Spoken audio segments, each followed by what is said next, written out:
Hello everybody! Maayong hapon sa tanan.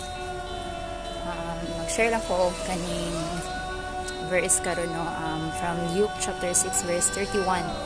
It says there nga unsa ang imuhang gusto buhaton sa imuha sa imong isig ka tawo, mausab ang buhata sa ilaha.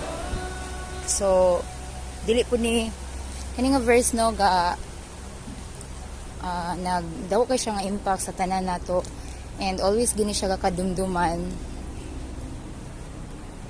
Mostly gid nga mention gid ni siya nga verse kay sa una abi na kog quote lang ni, pero pulong gid ini sa Ginoo pod no nga kung unsa ang ato ang gidesire nga buhaton sa ato as atong isig ka tawo, mauusab pod ato ang dapat himuon or buhaton para sa ilaha.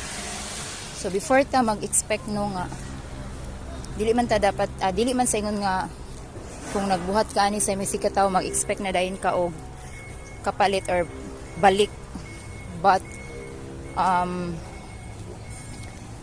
when you do something para sa isa ka person or para sa katawhan sa Ginoo, dili ta angay nga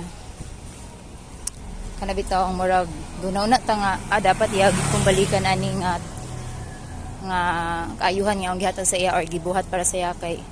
So it is not required nga mabalik sa dang isa ka tawo no. It is kuan kanang dili nimo ni siya maghamit nga verse para lang sa imong own interest no.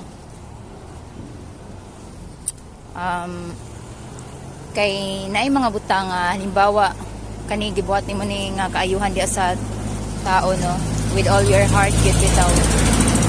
Sorry kay na ako sa dalan guys, nagbaklay ko guys.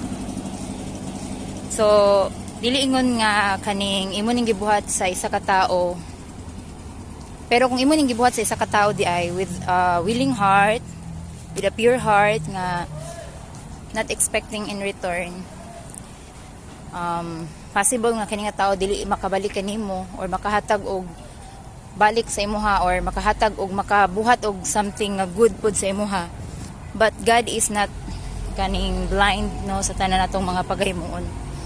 So nakita niya ang tanan, either mogamit siya og tao nga i-bless kaniya or guban pa nga mga blessing nga iyang kaya ihatag diya sa imuha. Kung walay dili kaya nga atong buhi nga Dios, kaya gid niya ang tanan. So I encourage everyone nga kung sa man imong pagabuhaton nga maayo diya sa imong isig ka tawo, buhata kini with a willing heart, with a pure heart, with a humble heart diya para sa himayaan sa ato ang buhi nga Dios. So ang Dios ang mobalos. God bless everyone. Bye bye.